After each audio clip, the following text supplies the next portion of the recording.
Hello friend, मैं हूं अभिषेक मौर्य और आप देख रहे हैं कॉग्निटिव लर्निंग क्लासेज। इस कॉग्निटिव लर्निंग में अभी जो है मैंने नीट एग्ज़ाम एस्पिरेंट के लिए जिनका एग्ज़ाम 1 अगस्त को है, जो इसकी डेट है 1 अगस्त को होने वाला है, उसमें जो आज जो मैं इस वीडियो को शूट कर रहा हूं, तो आज जो आपका टाइम हो रहा है, आज से अगर हम इसको काउंट करें तो आपके पास करीब करीब जो है 40 दिन बचे हैं, है ना।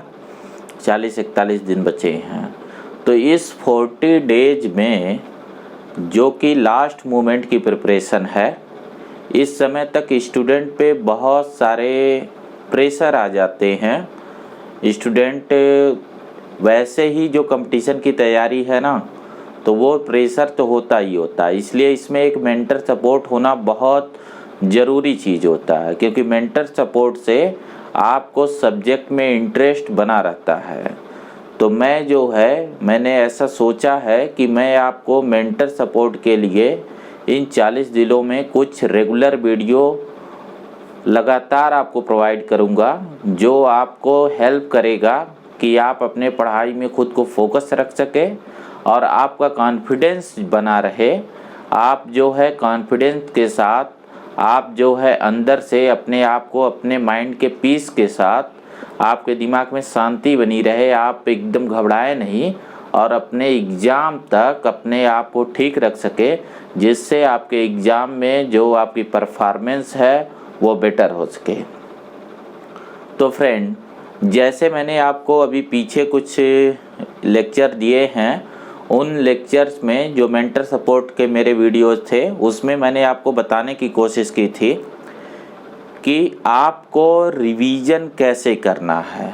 जैसे ये जो टाइम है, इसमें आपको नया तो बिल्कुल नहीं पढ़ना है, नए टाइप के क्वेश्चन बिल्कुल नहीं ट्राई करने हैं, क्योंकि अगर नए टाइप के क्वेश्चन और नया पढ़ेंगे और वो नहीं आएगा तो बहुत निगेटिवली इम्पैक्ट करेगा और आपका कॉन्फिडेंस लूज होने लगेगा और आगे भी आप समय को यूटिलाइज नहीं कर पाएंगे।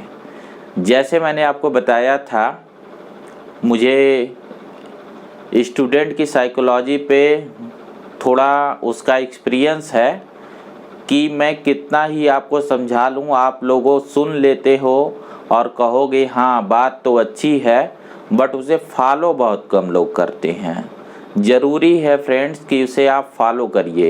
एक्चुअली देखिए, फिजिकली हम लोग जो है ना, फिजिकली एक दूसरे से कांटेक्ट में नहीं है। ये टेक्नोलॉजी है जो पॉसिबल बना रही है कि मेरा मैसेज आप तक जा रहा है, तो प्लीज़ उस चीज़ को फॉलो करिए। मैं आपको आज दिखाना चाहता हूँ कि अगर मान लीजिए हम जो है एक चैप्टर का रिवीजन करना चाहें, तो जैसा मैं रिवीजन बता रहा था उसमें जो है किस तरीके से आप निकालेंगे। तो देखिए, अभी तक जो है, अभी मैं इसे बिल्कुल आप इसे जो है ना टाइम जो है सेट कर दीजिए स्टॉप वॉच में। और देखिए, जैसे मैं एक चैप्टर ले रहा हूँ, 11th क्लास के एनसीईआरटी को ले रहा हूँ। यहाँ पे जो चैप्टर है ये है प्लांट किंगडम। आप बिल्कुल इसी तरीके से प्लांट किंगडम, ठीक है, इस चैप्टर का मुझे रिवीजन करना है। ये देखिए कितना टाइम लगता है, ठीक है, आपको बताते हुए भी। तो देखिए, सबसे पहले जो आपका प्लांट किंगडम है, इसमें क्या क्या चीज़ें हैं वो देख लीजिए। मैं आपको बताते चल रहा हूँ एग्ज़ाम के लिए क्या चीज़ आप देखते चलेंगे। ये एक क्रैश कोर्स की तरह है जो 40 दिनों में आपको बेनिफिट दे। जैसे सबसे पहले आपके पास है एल्गी, आपको पढ़ना है इसमें ब्रायोफाइटा, ठीक है। इसमें आपको पढ़ना है टेरिडोफाइटा, ठीक है, जिम्नोस्पर्म और एंजियोस्पर्म, जिम्नोस्पर्म और एंजियोस्पर्म, ठीक है। ये सारी चीज़ें आपको पढ़नी है। इस पूरे चैप्टर से आपसे जो पूछे जाते हैं, ये 2 से 3 क्वेश्चन पूछे जा सकते हैं, ठीक है, क्योंकि जो यूनिट है उससे टोटल 10 क्वेश्चन हैं। और एक लास्ट एक और चीज़ आपसे यहाँ रखी गई है। आइटम देखिए कितना है, ये दूसरा, third one, fourth one, fifth one, और ये लास्ट आपको यहाँ एक चीज़ और मेंशन किया गया है, मैं इसको इधर लिख रहा हूँ, sixth one, alternation of generation, plant life cycle and alternation of generation, plant life cycle and alternation of generation. ठीक है, तो ये चीज़ें हमें रिवाइज करनी है। अब आप जैसे बुक को देखेंगे तो जैसा मैंने बोला था वो किस तरीके से करेंगे। तो देखिए, जो सबसे पहले जो चीज़ें आपको मेंशन की गई है, इसमें क्लासिफिकेशन के बारे में मेंशन किया गया है। पहले आपको प्लांट किंगडम के बारे में मेंशन किया गया है, आपको पता है प्लांट क्या होते हैं वो आपको पता है। फिर आपको देखिए आर्टिफिशियल और नेचुरल टाइप क्लासिफिकेशन, आपने इन्हें देखा और इसमें मेंशन किया गया है कि जो ये पहला क्लासिफिकेशन था वो दिया था कैरोलस लीनियस ने। ये एक फैक्ट है जो इस पेज पे है, जो आपको देखने हैं। ठीक है, आप नेक्स्ट आगे बढ़ गए, बाकी चीज़ें आपके दिमाग में है, आपको पता है कि प्लांट को। फिर आपको फाइलोजेनेटिक टाइप ऑफ क्लासिफिकेशन है, और यहाँ दिया गया है आपको कि जो नेचुरल क्लासिफिकेशन है वो बेंथम और हुकर के थ्रू है। ये एक चीज़ याद रखनी है। फाइलोजेनेटिक क्या होता है ये चीज़ आपको याद रखना है। नेक्स्ट वन, इसमें आपको देखिए जो चीज़ मेंशन किया गया है, न्यूमेरिकल टैक्सोनॉमी। ठीक है, साइटोटैक्सोनॉमी क्या होती है, कीमोटैक्सोनॉमी क्या होती है। इतने से फैक्ट हैं जो आपको ऊपर के पैराग्राफ में हैं। ठीक है, मैं इसमें से कोई चीज़ पढ़ाऊंगा नहीं, जस्ट आपको बताते चल रहा हूँ कि आप कैसे एक चैप्टर का रिवीजन करेंगे, उसमें कितना टाइम लगने वाला है, और उसके हिसाब से जो 36 चैप्टर है अभी आपके पास, और अभी आपके पास 40 दिन है, तो इसको कैसे उसमें आप एडजस्ट करेंगे, ये समझाने के लिए बेसिकली इस वीडियो को मैं बना रहा हूँ। देखो आप, नेक्स्ट आपको एल्गी मेंशन है। आप देखो एल्गी में क्या पढ़ना होता है। तो एल्गी में जो सबसे पहली चीज़ है, जैसे गैमेटोजेनेसिस पूछी जाती है, हाईलाइटेड वर्ड, जूस्पोर, आइसोगेमिस, एनाइसोगेमिस, आपने देख लिया, ये सारी चीज़ें पढ़नी होती है। डायग्राम को थोड़ा बेटर देखिए, जो पूरे पेज पे जो भी डायग्राम एनसीईआरटी ने मेंशन कर रखा है, ये क्वेश्चन के हमेशा पार्ट होते हैं। तो ऐसा कोई भी चैप्टर जिसमें पूरे पेज पे कोई डायग्राम मेंशन किया गया है, तो ये बहुत इम्पॉर्टेंट है। एक बार इस पे एक एक चीज़ को, एक एक आइटम को, इसको देखिए वो क्या चीज़ें हैं। ठीक है, तो ये 3 कैटेगरी की जो एल्गी हैं उनके बारे में मेंशन किया गया है। नेक्स्ट पे आप जाते हैं तो एल्गी के बारे में देखिए फ्रेंड, जो क्वेश्चन आपसे प्लांट किंगडम में पूछा जाता है उसमें एल्गी जरूर होता है, एल्गी जरूर होगा। एक चीज़ जानो, इसमें एंजियोस्पर्म से सबसे कम पूछा जाता है, क्योंकि एंजियोस्पर्म आपका मार्फोलॉजी में भी कवर होता है। तो यहाँ ज़्यादातर एल्गी, ब्रायोफाइटा, टेडोफाइटा, इनसे पूछा जाता है, और वो एकदम फिक्स चीज़ है। जैसे देखो, एक तो जनरल चीज़ पूछी जाती है, गैमेटोजेनेसिस से रिलेटेड कभी पूछ लिया गया। दूसरा जो चीज़ यहाँ पूछा जाता है हाइड्रोकोलाइड्स।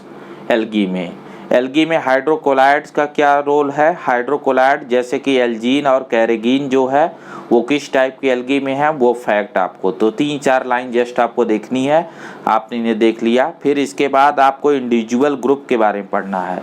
ग्रुप की जो स्टडी है वो इस टेबल से करनी होती है। टेबल आपको जो है पूरी लर्न होनी चाहिए, क्योंकि ये जो टेबल है इससे क्वेश्चन एक फ्रेम होता है।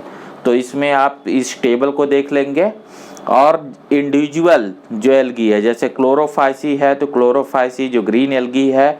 अब इसमें मेन चीज़ों को बस आप देखते जाइए, बस नज़रों को घुमाते जाइए। अगर किसी चीज़ पे वो आपने पहले बुक पढ़ रखी होगी तो ज़रूर हाईलाइट कर रखे होंगे, अंडरलाइन कर रखे होंगे। अगर कोई चीज़ कंफ्यूज करता तो उसे नोट डाउन करिए, उसे निकालिए।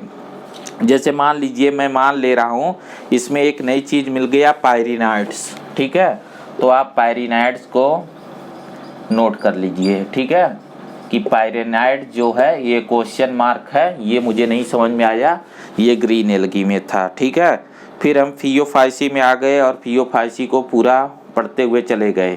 मान लीजिए फियोफाइसी में एक चीज़ आ गया, जैसे यहाँ लिखा है कि they possesses chlorophyll, A C a carotenoid and xanthophyll, मतलब जो पिगमेंट है इसमें। तो इस एक पर्टिकुलर चीज़ को आपने नोट कर लिया, ठीक है। बाकी चीज़ें आपको यहाँ कन्फर्म है। जैसे फियोफाइसी में एक और चीज़ है फ्रॉन्स, ठीक है। तो आपको फ्रॉन्स जैसे भूल रहा है तो आपने फ्रॉन्स को यहाँ नोट कर लिया। 2 आइटम हो गए। फिर आप रोडोफाइसी में गए, रेड एल्गी में, रेड एल्गी में पढ़ा और लगा के सब कुछ हमें पता है। इसके बाद आपको लास्ट में एग्जाम्पल दिए, आपने एग्जाम्पल दिया, देखा एल्गी फिनिश, ठीक है।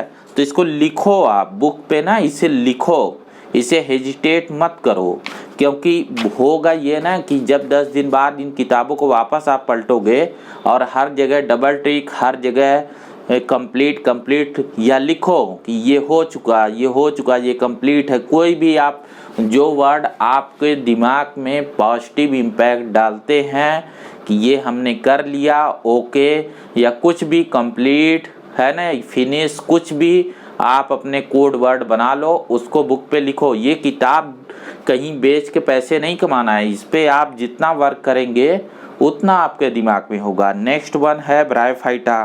तो ब्रायोफाइटा में 2 टाइप के ब्रायोफाइटा पढ़ाए जाते हैं, एक लीवर वर्ड्स पढ़ाया जाता है, दूसरा मॉस पढ़ाए जाते हैं।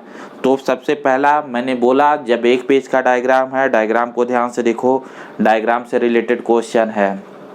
ब्रायोफाइटा में जस्ट कुछ चीज़ें पूछी जाती हैं, एक पैराग्राफ है। अगर आप चाहो तो इसे सरसरी निगाह से पढ़ते चले जाओ। इसमें मेन जो चीज़ें हैं, जो हाइलाइटेड वर्ड हैं, उनको देखो क्या वो समझ में आते हैं या नहीं आते हैं। इन्हें पढ़ने की भी ज़रूरत नहीं है। जैसे गेम्टोफाइट, एंथ्रीडियम, जैसे इसे आपने पढ़ा ना गेम्टोफाइट, तो ब्रायोफाइटा में गेम्टोफाइट कौन होता है, डायग्राम में देख लिया। अगर नहीं आया दिमाग में तो फिर उसको डिटेल पढ़ लो। अगर वो आ गया दिमाग में, हाँ मुझे पता है, आगे बढ़ो। एंथ्रीडियम, आर्चिगोनियम, अच्छा ये होता है, स्पोरोफाइट ये होता है, ये देखते हुए चले जाओ। इसमें कोई वैसा चीज़ नहीं मेंशन है जैसा एल्गी में डिटेल था। इसके बाद आपको लीवर वर्ड्स में जैसे एक चीज़ है जेम्यूल, अगर आपको ये भूल रहा है तो नोट कर लो। फिर देखिए मॉस में प्रोटोनीमा अक्सर पूछी जाती है, ठीक है। तो जो ये ब्रायोफाइट है, या तो आपसे ब्रायोफाइट से क्वेश्चन आता है या टेरिडोफाइट से आता है, ठीक है। इतना ही जस्ट आपको पढ़ते हुए जाना है। तो आपको इसमें मान लीजिए कि एक चीज़ आपको मिल गया फिर से, मान लीजिए कोई ज़रूरी नहीं है कि आपको प्रोटोनीमा नहीं पता है, ठीक है, कोई बात नहीं है, नोट कर लो। चलो 3 आइटम हो गए। फिर टेरिडोफाइटा में आ गए। टेरिडोफाइटा में फिर एक पेज का डायग्राम है, बहुत इंपॉर्टेंट हो जाएगा डायग्राम, क्योंकि यही एग्जाम्पल आपसे पूछे जाएंगे जो यहाँ डायग्राम में मेंशन है। इसके बाद आपको इसके बारे में आइडिया है ही, ठीक है। टेरिडोफाइटा में जैसे आपने पढ़ रखा है कि पहले वेस्कुलर प्लांट हैं, ठीक है, और वेस्कुलर बंडल के क्या फ़ायदे होते हैं, स्पोरोफिल्स क्या है, नेक्स्ट प्रोथैलस क्या होता है, होमोस्पोरस, हेट्रोस्पोरस। देखिए 2 चीज़ है ना, आप क्वेश्चन उठा के देखिए, यही पूछा जाता है। सीड हैबिट तीसरा पूछा जाता है, चौथा इसके ये मेंशन किए गए हैं टेरिडोफाइटा के क्लास, उनकी क्लास के नेम मेंशन किए गए हैं, और उसमें कौन सा पर्टिकुलर एग्जाम्पल आता है ये चीज़। तो यहाँ पे ये चीज़ें, मान लीजिए आपको सीड हैबिट नहीं यहाँ पता है, तो चलो सीड हैबिट नोट कर लो, ठीक है। वैसे इतना सारा नहीं पता होगा, इस स्टेज पे ऐसा नहीं होगा। फिर आप जिम्नोस्पर्म पे आइए। देखिए एक चीज़ है माइकोरैजा, बार बार पूछा जाता है। माइक्रोस्पोरोफिल, कोन्स क्या होते हैं, मेल स्ट्रोबिलाई, पोलन ग्रेन के यहाँ आ गया, नया कॉन्सेप्ट आया, अब तक प्लांट किंगडम में नहीं था। Mega sporophyll, female strobili, ovule, mega sporangium. Diagram को आपने देखा, जो आपको 2 डायग्राम मेंशन किए गए हैं, और ये चीज़ यहाँ फिनिश हो रहा है। इसमें लास्ट के पैराग्राफ में ये मेंशन किया गया है कि जो इंडिपेंडेंट गेम्टोफाइट, स्पोरोफाइट रहते थे वो कंडीशन नहीं है। तो वो सब आपने पढ़ रखे, वो किताब देखते ही जो ही आप बुक की लाइनों से गुजरोगे आपको ये सब चीज़ें पता हो जाएंगी। तो जिम्नोस्पर्म आप फिनिश है, कोई बात नहीं। एंजियोस्पर्म कई जगह, 3 जगह एंजियोस्पर्म पढ़ते हैं। एक यहाँ पढ़ेंगे आप एंजियोस्पर्म, इसके बाद आप मार्फोलॉजी में एंजियोस्पर्म पढ़ेंगे, इसके बाद 12th में रिप्रोडक्शन के चैप्टर में एंजियोस्पर्म पढ़ेंगे। तो एक ही चैप्टर को 3 बार पढ़ते हैं, ज़्यादातर चीज़ें सेम होती हैं। जैसे यहाँ फ्लावर क्या होता है, फ्लावर का वहाँ डिटेलिंग भी पढ़ते हैं, डाइकॉट मोनोकॉट क्या होता है, एम्ब्रियो सैक क्या होता है, ये सब ने पढ़ रखी, आप बोर्ड से पढ़ते आ रहे हो। एक एपरेटस क्या है, सिनर्जिड्स क्या, एंटीपोडल सेल क्या है, डबल फर्टिलाइजेशन क्या है, डायग्राम को आपने देख लिया। जो ज़्यादा ध्यान से पढ़ना वो इसे अगर पॉसिबल हो तो इसको जो है, जो अल्टरनेशन ऑफ जनरेशन है, इसको आप एक एक लाइन से पढ़ लो, क्योंकि ये थोड़ा टेक्निकल है। अगर कोई चीज़ ना समझ में आए तो याद कर लो और उसे फिर से नोट डाउन कर लो। लास्ट में चैप्टर की समरी ज़रूर पढ़ो, 10 मिनट का ये। तो अभी देखो, जब मैंने इस वीडियो में ये बुक उठाई थी तब 3 मिनट हुए थे और अभी 15 मिनट हो रहे हैं। तो जाहिर सी बात है कि हमें 10 मिनट का टाइम लगा है करीब इस पूरे एक चैप्टर को रिवाइज करने के। ठीक है, अब देखो आप इस तरीके से इस यूनिट में जो आपका बायोडाइवर्सिटी का यूनिट है, इसमें जो है, इसमें आपके 4 चैप्टर हैं। मैं मान रहा हूँ कि एनिमल किंगडम बड़ा है तो 10 मिनट की जगह उसे 30 मिनट दे दो, आधे घंटे दे दो, आधे घंटे उसे दे दिए। मैं इसे काउंट करवा दे रहा हूँ। देखो, जैसे प्लांट किंगडम को 10 मिनट लगा, बायोलॉजिकल क्लासिफिकेशन को भी 10 मिनट लगेगा, लिविंग वर्ड को भी 10 ही मिनट लगेगा, और 30 मिनट लगेगा आपको एनिमल किंगडम को। ठीक है, तो इस तरीके से आप देखो, ये हो गए 60 मिनट, मतलब 1 घंटे का काम हुआ और बायोलॉजी की 1 यूनिट निपट गई। बायोलॉजी की 1 यूनिट निपटने का मतलब समझ रहे हो आप? ये जो आपका कोर्स ही है, जो आपका टोटल कोर्स है, ये 5 यूनिट का है। अगर 1 घंटे दिए और आपका निपट गया, ठीक है। अब जो है इसे आपने कंप्लीट कर लिया, लेकिन अभी ये मान लीजिए इतने सारे प्रॉब्लम निकल के आ गए। ठीक है, ये प्रॉब्लम निकल के आ गए। मैं कह रहा हूँ कि इसको पढ़ने में भी आपने 1 घंटे लगा दिए, लगा दो, कोई फ़र्क नहीं पड़ता है। दिन के 8 घंटे पढ़ते हो ना, तो इसे लगा दो 1 घंटा। 1 घंटे अगर लगा दोगे तो ये फाइनल तैयार हो जाएगा, और इसको डाल दो। 1 हफ्ते बाद मुझे रिवाइज करना है। इसे जहाँ नोट कर रहे हो उस पर लिख लो 1 वीक के बाद। इस पर जब 1 वीक के बाद इसे रिवाइज करने जाओगे तो जस्ट आधे घंटे का टाइम लगेगा, आपका रिवीजन हो जाएगा। यानी इस 40 दिन में 1.5 घंटे अगर दोगे तो इस यूनिट से जो भी क्वेश्चन आने वाला है वो सही हो जाएगा। अगर इसी रेशियो को हम ज़्यादातर जगहों पे लगाएं, 1 घंटे की जगह अगर आप इतना तेज नहीं कर पा रहे हैं, 2 घंटे में भी एक को कर रहे हैं, तो एक दिन में अगर आप 8 घंटे पढ़ रहे हैं तो 4 यूनिट निपटाते चलेंगे। और यही रफ्तार होनी चाहिए। आप उसको बिल्कुल डिटेल मत पढ़ो। अगर उस पर रुक रहे हो ना किसी पे, तभी उसे देखो, वो देखते ही समझ में आ जाएगा। जैसे मैं एक एग्जांपल दे रहा हूँ ना, जैसे मान लो फोटोसिंथेसिस, एक और दिखाता हूँ आपको, बिलीव नहीं हो रहा, ऐसा करके देखो ना, आपको कॉन्फिडेंस आ जाएगा कि हमने जो पढ़ा अब हमें सब चीज़ें पता हो गई हैं। जैसे मान लो ये आप ट्रांसपोर्ट इन प्लांट पढ़ रहे हो, ये एक पर्टिकुलर हेडिंग है, ये थोड़े कॉन्सेप्चुअल चैप्टर है ना, transpiration and photosynthesis A compromise, बाकी सब पढ़ते हुए आ रहे थे, यहाँ आके रुक गए। ठीक है, लगा ये नहीं बेहतर आ रहा है, तो इसको ध्यान से रुक के पढ़ लो, दे दो 10 मिनट इसे, अधिक से अधिक 10 मिनट लगेगा, इसे पढ़ जाओ। फिर इसके बाद अपटेक और ट्रांसपोर्ट ऑफ मिनरल पता है कैसे होता है, आगे बढ़ो। ठीक है, ट्रांसलोकेशन ऑफ मिनरल आयन ये भी पता है, फ्लोएम ट्रांसपोर्ट ये भी पता, सोर्सिंग कॉन्सेप्ट पता है, ये हाइपोथेसिस निपट गए। ठीक है, तो इसे जल्दी जल्दी वो करते हुए ये चैप्टर तो और जल्दी होंगे जो प्लांट फिजियोलॉजी का, क्योंकि वहाँ आपको चीज़ें पता हैं।